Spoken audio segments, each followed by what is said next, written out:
Actually doing those as a rule, but earlier this week I was approached by Mark Smith of All Things Sky Blue saying, would we like to do one? And the answer to that was a resounding yes. So I'm delighted to welcome Mark to Forever Bristol City podcast, and also my regular contributor, Ian. Here we are on Wednesday night recording this. Mark, tell us a bit about All Things Sky Blue, your podcast, before we crack on and talk about the game and other stuff. Yeah, so All Things Sky Blue, we are a Coventry City supporters run the channel. We broadcast typically every Sunday. We have our Twitter X Space show, so anyone can join and listen to All Things Sky Blue, everything about Coventry City. Occasionally we get fans from other clubs to come on if we've got a midweek game, or maybe we just played them on the Saturday and they want to talk about the game. So anyone's free to join and talk about the games that we've played. We also have a couple of shows in the week as well. We have a similar to this. We have a preview show with the opposition, and that's usually on a Tuesday or Wednesday night. And then sort of on a bi-weekly basis, we have my colleague Stuart does in my opinion, which is like a sort of 30-minute segment talking about what's his opinion of the team, of the results, of the manager, anything really. People just ask questions. So that's that. And occasionally we also try and get ex-players to come on that have served the club well, or have not or haven't featured as much. Any ex-players are always welcome to come and talk to us about their career and any good funny stories and things like that. And that's something we're looking to bring in as well. Brilliant. So it's and also we're on podcast stream, we're on Apple. We're on Spotify, we're on Amazon, so you can go to Amazon Alexa and say, Alexa, play Sky Blue Fan. My old podcast, I won't say that. Just like us, then. Like us. That's shocking. That was. Just like us. I mean, Alexa, play All Things Sky Blue, and there you go. It's there. Oh, that's good. I've not tried Alexa play All Things Forever Bristol City just yet. Yeah. There we go. All right, Ian, whenever we talk about Bristol City versus Coventry City, or really it's the reverse fixture, really, Coventry, Bristol, it evokes memories of 1977. We both go back that far in terms of watching City. Were you there that famous night when we got that 2-2 draw that kept us up, or listening to Herbie Gillam from afar?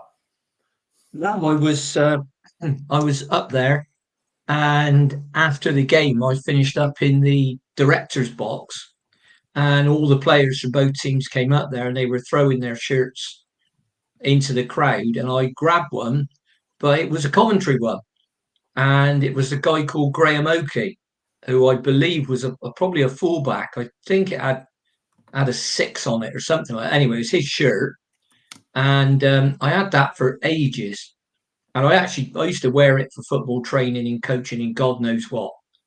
And I don't know what happened to it. What I should have done is got it signed by that team and put it in a frame like the two behind me.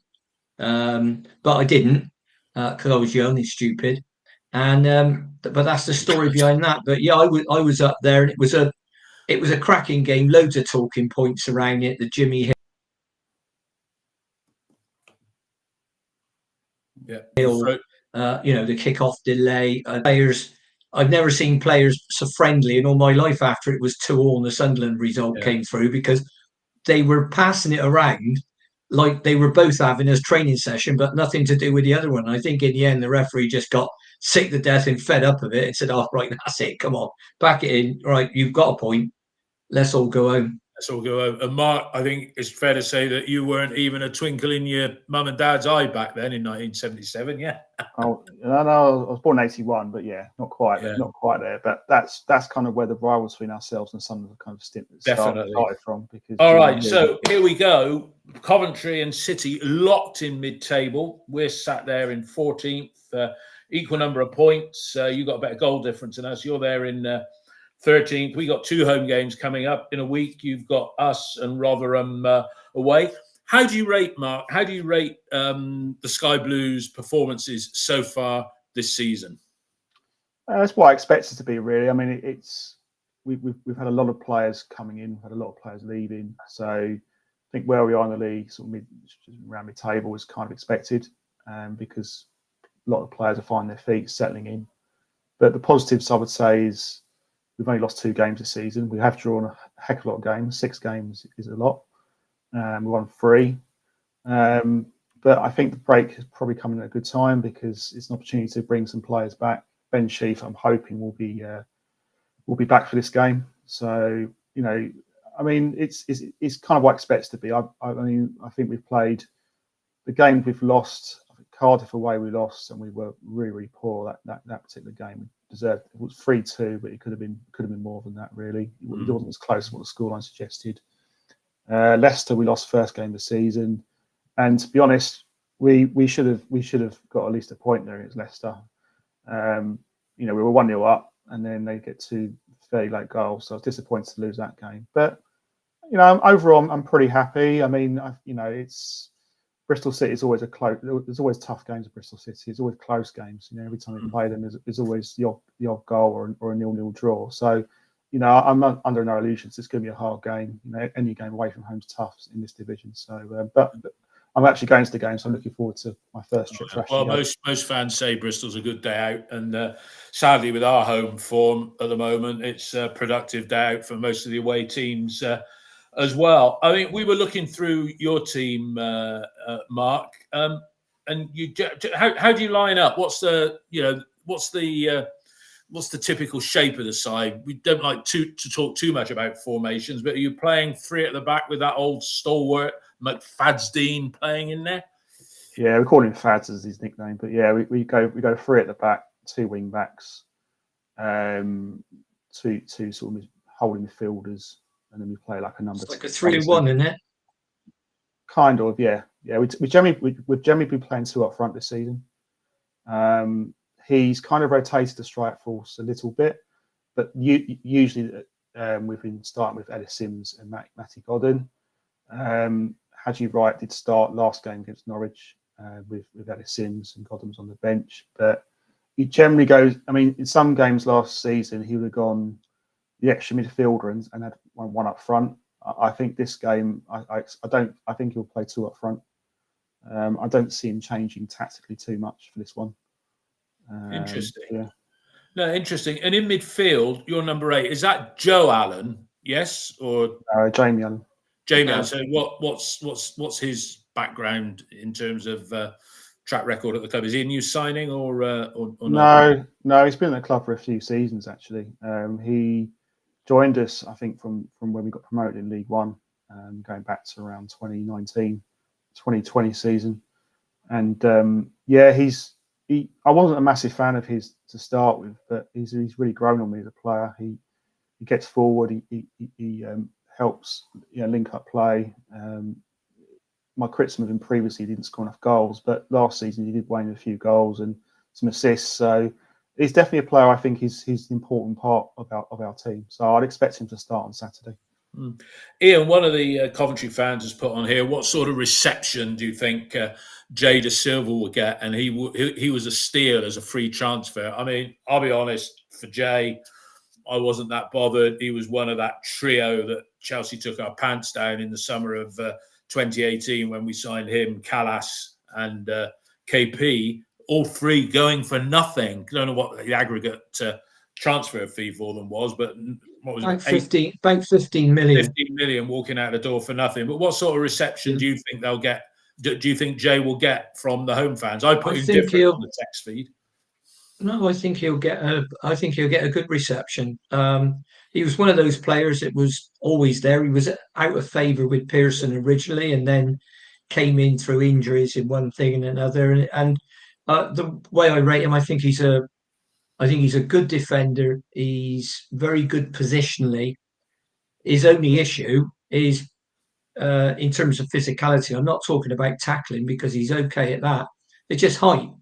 And one way to teams used to expose us would be to get the long diagonal over his head at the far post and get players running in behind him to head it or take him on. And that's still something that can happen. I mean, when you play with wing backs, the opposition will target the area between the wide centre back and the wing back when he's pushed up the field. And we play I'll call it 4-3-3. But with 2 wingers or 2 wide players. So I think Jay will get a good reception. He never blotted his copybook down here. It wasn't his fault what the club paid for him. And to answer another question that's come up on the text, is Pearson's position under threat?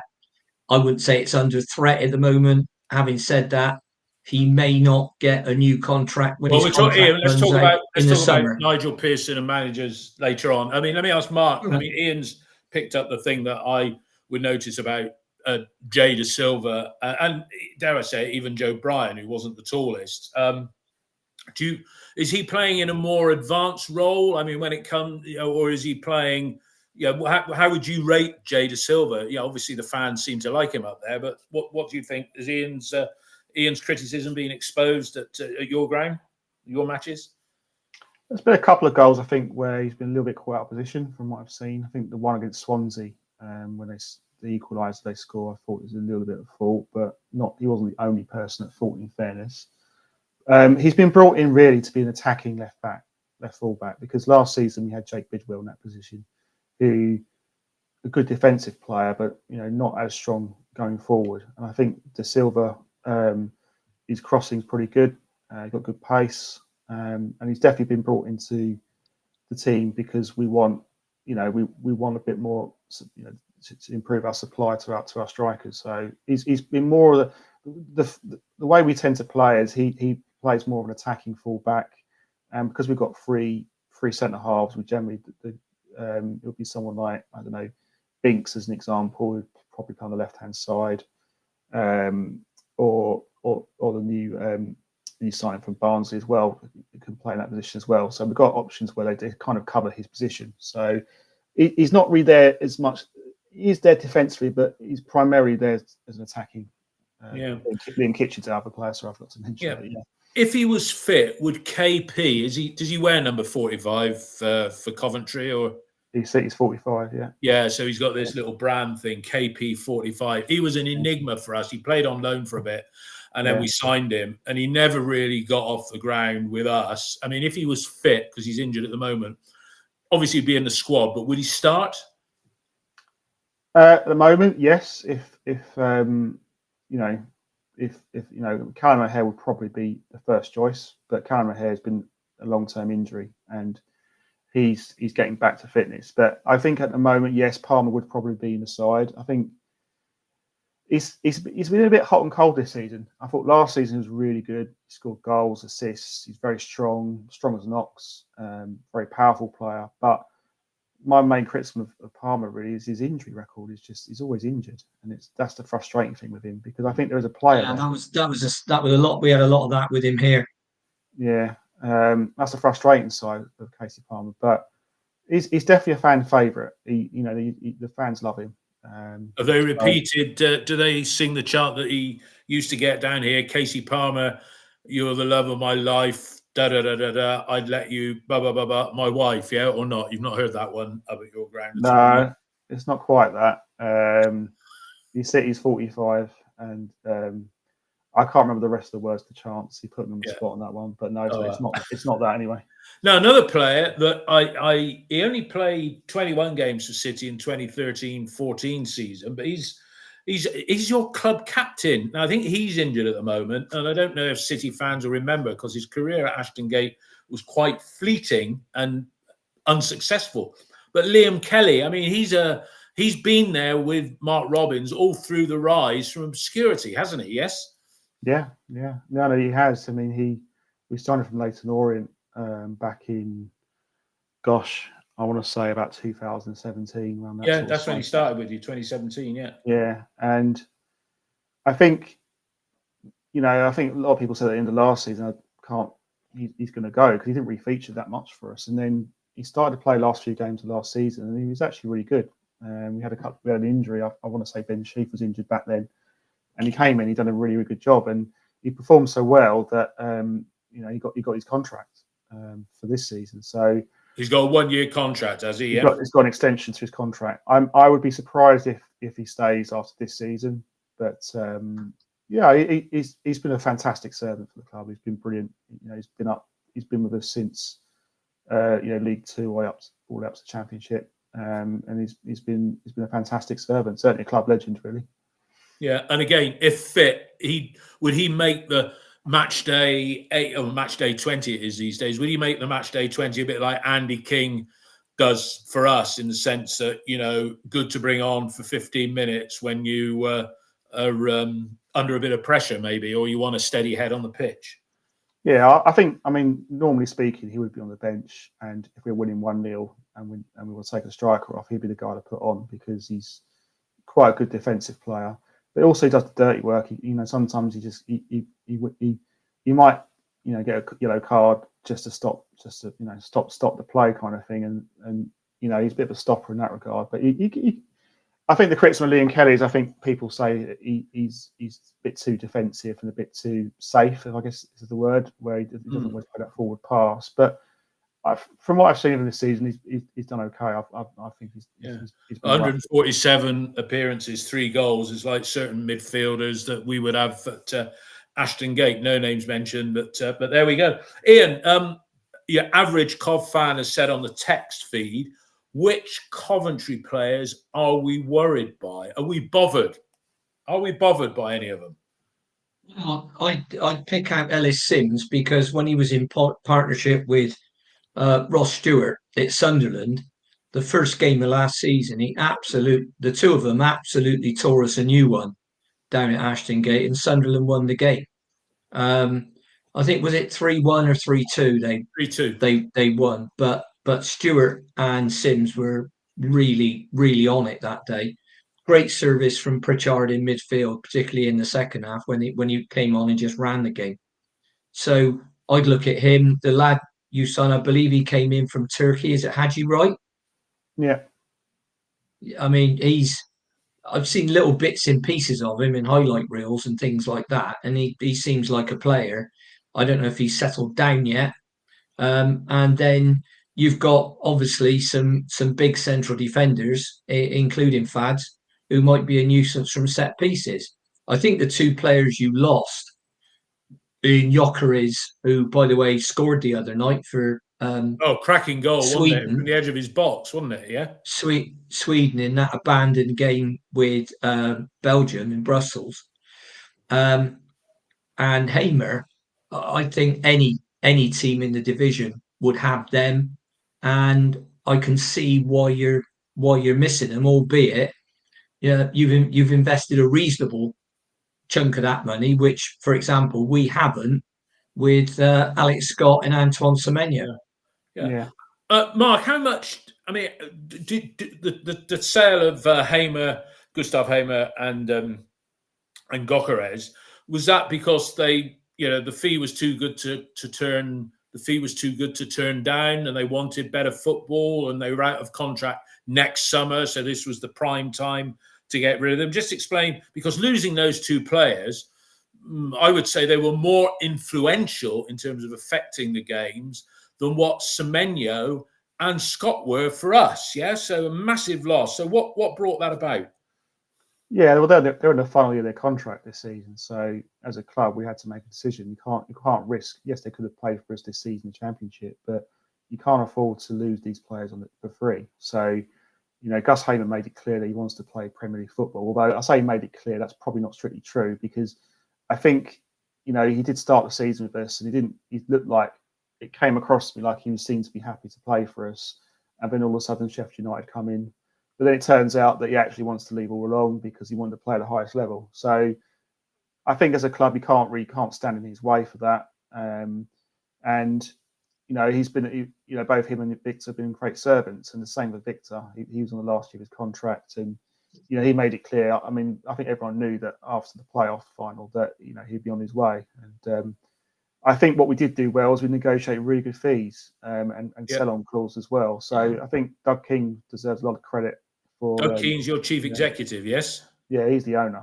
And, he's the owner. We talk about ownership in a minute. Yeah. Okay, so what now? It's interesting. Sell-on clause. I mean, our transfer fees are usually undisclosed. We keep it all under wraps. Although we did got our asking price for Alex Scott, and so-called 25 million, and then allegedly at night, and we don't know whether that's with add-ons. I mean, he's not played for Bournemouth yet because he's been injured. we sold him as an injured player, and 3 months into the season, he's still not kicked a ball for them. And Antoine Semenyo, probably 9 million plus add-ons. So we've had, let's call it 34 million. Is that a fair number, Ian? Yeah, that we've had in transfer fees? It's somewhere between 30 and 35 million, okay. Isn't it? So 34 million. How much did those two players go for, to the best of your knowledge, or is it being published? It's an open book, the fans know. Well, publicly, it's been an undisclosed fee, but I believe it's around that similar figure, about 35 million. Right. So Okay. roughly what you're saying Okay. for Semenyo. And now, how much has Mark Robbins been allowed to spend of the 35 million? And we know it's not, we know you don't get the cash, it's paid in stages, but it's still in the profit, it's still in the books, yeah, even though but how much has he been allowed to go out and spend? He spent as much as he could do, to be honest. How much would you say that roughly? How much that 35 million pound that he spent? If I was to hazard a guess, I'm going to say around 25 million. I think there's still money in the kitty in January. If he wants reinforcements, he's still got money there. So I would say roughly around that sort of figure. Okay. Are you happy with how he spent the money? Because I'm sure I read it on a couple of comments that I'm going to use my term but spaffed it away, that the players haven't been inspirational. They haven't made, the expected difference. Yeah. Yeah, it's a little bit early to say that. I mean, I think we have to be realistic. Replacing Gus Hamer, Victor Gyökeres is a hard task. And what you have to remember is that people want instant success there and then, and it doesn't always happen like that. And I think we have to be patient supporters. As I said earlier at the start, we're 13th in the league. If you get a couple of wins, we're in the playoffs, and no one talks about this. And equally a couple of defeats, and then people saying, "What the hell's he doing?" So you're looking over your shoulder, yeah. Yeah, that's just the nature of the championship. But I was a realist. I knew that these Hamer and Gyökeres were going, and you can't replace Gus Hamer. Gus Hamer's a very difficult guy to replace. Someone who scores goals, provides assists, set plays, wins tackles. He does everything, And with Gyökeres, when he started, people were like, "Well, what's this player about? Why is Mark Robbins signing him? You came on loan from Brighton, and like, what the hell's all this about?" I mean, all of a sudden it just clicked, and he started scoring goals, and he became the player that we're accustomed to see. I think that Ellis Sims, he has got pedigree. He's a good. He scored goals at Sunderland, at Blackpool. He got a couple of goals for Everton last season in the Premier League. He's got a couple of goals recently against QPR, so he's up and running. And I think he's starting to look like the signing that the player that we've bought. So I think there's more to come from him.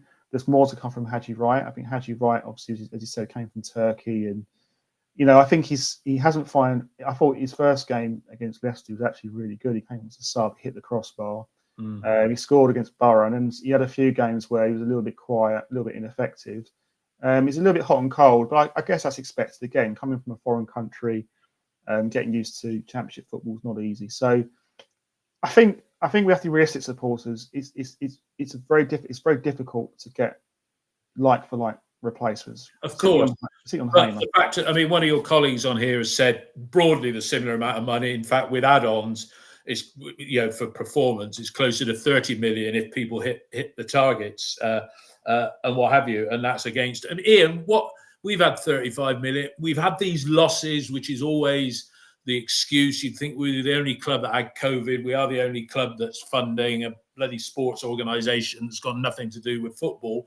How much have we best estimate of what we've spent in on a like-for-like basis? So ignore the add-ons. They've had 35, spent 20. We've had 35 and spent what? 3.5, 4. Yeah. So 5. If you think about it, at the moment, I know Coventry, as I've been reading it this week, have got some players out injured, but I've just quickly listed ours.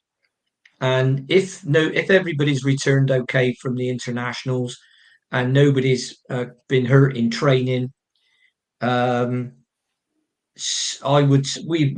have 6 out, 4 of which would be in my starting 11 every week. And what 4 of those, Ian, just for the benefit of McCrory, Viner, Atkinson, and Wells. Now, I'll put a caveat on that. We don't know. We haven't seen Ross McCrory in a City shirt. The problem being we signed him from Aberdeen for something up to 2 million.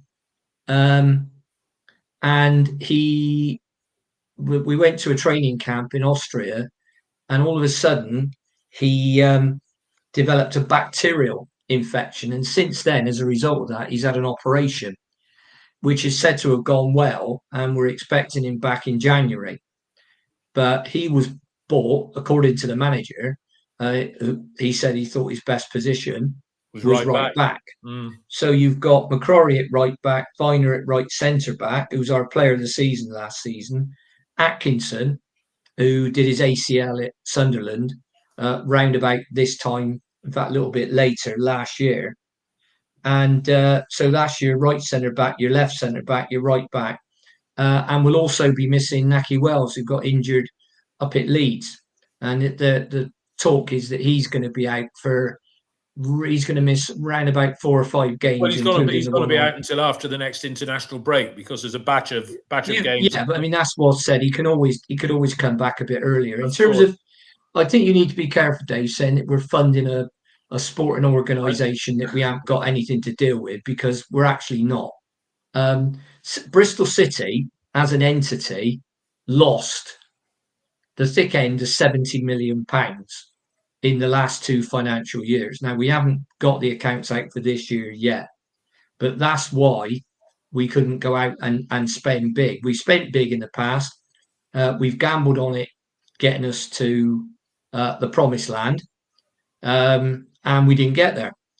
And as a result of that, we've lost something like 67 million. Now that has got far more to do with it. I mean, because we're not funding the rugby club, because the rugby club were losing I was being facetious when I made that comment. It doesn't alter the fact, though, that with the 2 Take That concerts that are taking place in the summer at Ashton Gate, if Bristol City owned the ground, and Mark was saying to me, we're going to talk about ownership and what have you. Dave, if they own the ground, that money would be going into the football club. It's going into Bristol sport.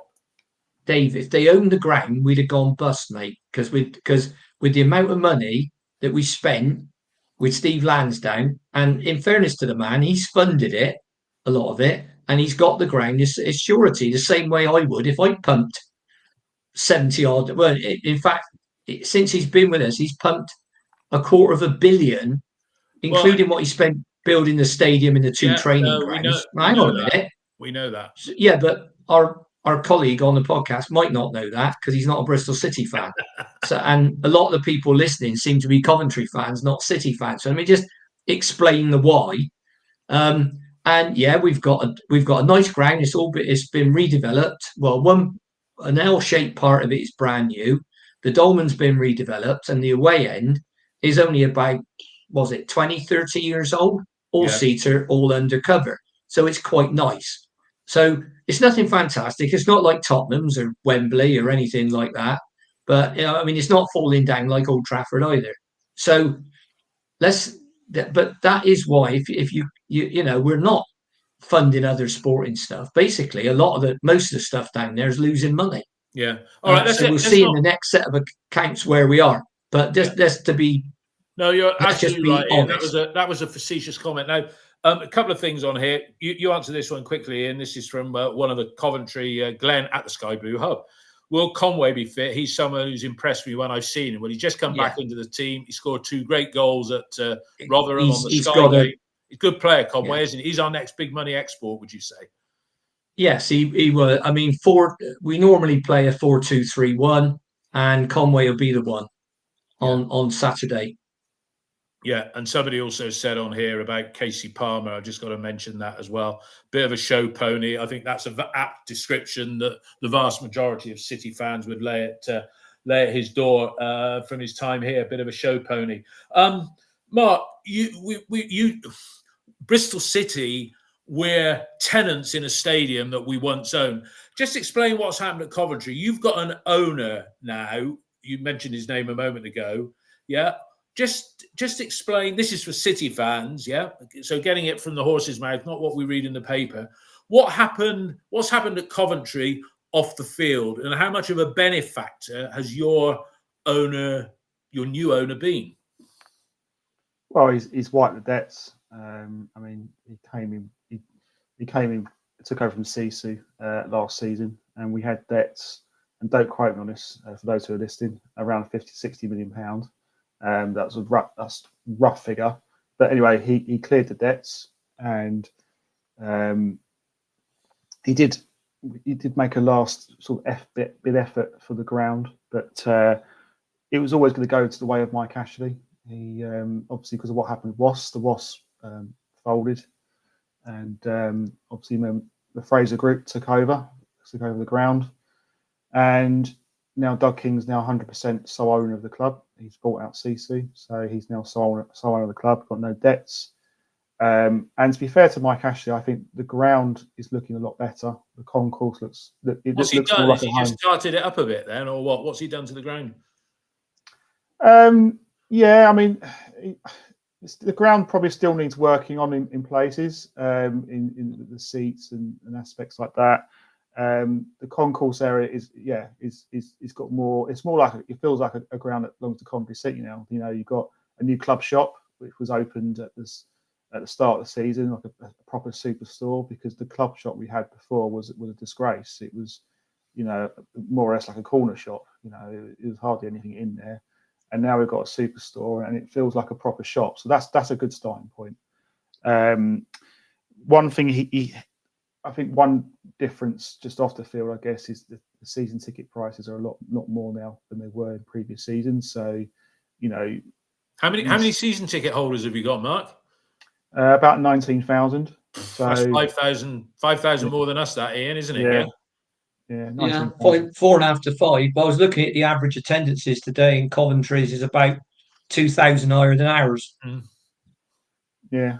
So there's a good feeling about the club at the moment, save the fact that you don't own your ground anymore. Yeah. Yeah, I think yeah, everyone's still right behind Mark Robins, right behind Doug King. There's still, I mean, there were a few games where we won in 6 before the QPR game, and people getting on the players' backs a bit, as you kind of expect. But no, the general feeling is positive. We're always, particularly away from, we've always got a good crowd. We always take a big following. How many are you bringing down to Bristol on Saturday? I think it's around 3,000. I think we'll sell out Bristol City. No, that's very good. That's very good. I've got to talk a bit about your manager. I mean, he was a player who played for City on loan back in 2000, Bristol City, that is, back in 2003, 6 games and 4 goals. Back in 2003, Ian, was Steve involved with the club then? He was on the board, wasn't he? Yeah, so maybe that's when. I think he may have been. He was originally finance director, wasn't he, before he was owner? Yeah, Robbins might have caught his eye then. And then when Robbins had his first spell at Coventry in 12-13 season, he was headhunted by Huddersfield, wasn't he? Is that right? I mean, how did the fans feel about him leaving? And then when he eventually came back, what was the story there, Mark? Annoyed that he went, but happy to have him back, or what? Yeah, of course he was annoyed he went, because he went to Huddersfield, obviously in the higher division than us at the time. So, but to be honest with you, I felt as it wasn't really the right move for him, and I think he kind of admitted that later on when he came back the second time. I think he made a mistake. But no, I was quite happy to have him back. I mean, there were some fans at the time that still a bit angry about the fact that he walked out on us. But I think he came back with something to prove. I felt like he said, he's always said that he wants to get the job done. And what I mean by that is getting us back to where we belong. And that's well, you had 35 years in that division, didn't you? From 67. Yeah. So you had and you were always the perennial survivors back in the day, weren't you? Ian, I'm going to say this. Steve Lansdowne seems to have this. I use the word. I said it earlier when I was talking to Mark offline. A bit of infatuation with Robins. Did we try and get Robins before we got Cottrell, or around that time? Because he might have left Coventry by then. Yeah. Did we try and get? We've gone for Robins before, haven't we? Well, Mark Robins has been linked with jobs previous, and that was prior to Steve Lansdowne's. But I don't think he's got a bit of an infatuation with him. What happened was he mentioned it once in an interview, and his point was more of an overarching one, Dave. His point was, when asked, well, City we are where we are, and why are we where we are? He said, well, I think our squad is better than Luton. They're better paid. And why can't we be where Luton and Coventry are in having made the playoffs? Now, that was the only time I've heard him mention Mark Robins. And I don't even know then if he mentioned him by name, but he alluded to the fact that Coventry had a possibly an equal or even a lower budget than ours. Luton had a far lower budget and absolutely, well, they can only get 10,000 in their ground then. So why could they do what they did with the wage bill they had and we couldn't? That was his overarching point. And looking at it, he has got a point. So, and it was obviously an implied criticism of Nigel Pearson. Yeah, and that gets back to the point that somebody said on the text feed, a Coventry fan, is Pearson under any pressure? I mean, look, the fact of the matter is, Pearson is out of contract in the summer, right? And I'm in the group of fans that say, give him a rolling 12-month contract or something, but don't just let it wither on the vine. Ian, if we end up having a crap end of year, right, we get, Robins would be on Lansdowne's shopping list as a replacement for Pearson, wouldn't he? But he's got absolutely zero chance of getting him. The bloke's under contract at Coventry until 2027. He ain't gonna come here anyway, is he? Well, I'm in the group of people that says no, don't give him a new contract yet. The earliest you can do it is Christmas, and look at where we are. If we're still 14th and looking like we're going to have the season the same as last, it might be, on the basis you can't change all the players, it might be that you bring in a different coach, and that's what clubs do, because you've got players here that are under contract, and you can't just say, right, well, you're going, because I say, well, okay, then where am I going? And what are you going to do? Pay my contract off, my 2-year contract? You're paying that off, are you? So, or that's what their agent would say. So clubs tend to change their manager. And that's why I think there's at least 2, possibly 3 already gone in the Championship this season. We're only in October. So, yeah, I don't think he'll get another cut, assuming he wants one, of course. Yeah. I don't think he'll get another back contract. To the point, back to the main point. If we're in the same position as we are now, and we don't look like improving on the last two seasons he's been here, then he probably won't, and then the owner will look to bring in somebody else. But he's not going to bring in somebody else and throw a pile of money at him like he did before. But I mean, the fact of the matter is, I think the difference between us and Coventry at the moment is that, and I asked this question to you, Mark, come first week of the January transfer, okay, you're within 5 points of the playoffs now, but there's only barely a quarter of the season gone. But if you're within 5 points of the playoffs in the first week of Jan, you're going to go out and spend some more money, you reckon? Yeah, almost certainly. Yeah, you are, but it's also important to get the right players. There's no point just spending money. No, but there's you. In fact, you already said there's money there, but you're confident that there's money there that will be used to push. I mean, have you exploited the loan market at all this season? I'm showing my lack of knowledge of your squad. Have you got any Premier League loan players in there at the moment?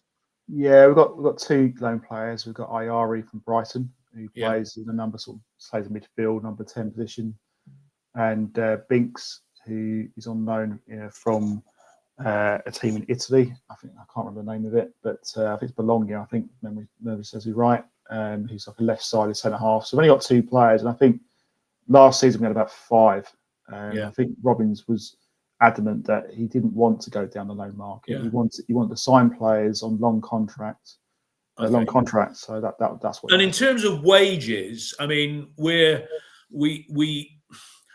often told that we've now got a wage cap. We've had 3 years of getting rid of the likes of Callas and Palmer and other high earners. Naki allegedly took a pay cut of 50% to take to get a contract that he runs up until he's age 35. Andy Weimann, he took a pay cut a few years ago when he didn't know he was going to have that season after his ACL when he scored all those goals. And Coventry fans, those that are listening, Andy isn't a fraction of the player he was in 21-22 season. Yeah, that was just a one-off if you look at his career overall. But do you know what? There's a wage cap there? Because Ellis Sims was a player that we could have coveted, but people would say, "Oh no, we can't afford the wages." Yeah, but have you got high earners and low earners spread across the squad? Would you say? I don't know, to be honest. I don't think we've got players that are on like 30-40 grand a week. If that's what you're asking. No, I didn't think. I don't think any club. I'd say probably top earners about 10-15 grand. I'm just guessing. I could be completely wrong, but I don't think we kind of are very careful how we spend our money. Okay. So I would say around that sort of figure. Yeah. And the other thing, just to clarify, correct me if I'm wrong here. So you're sat there now as a club. You don't own the ground. That's with Fraser Group. Yeah.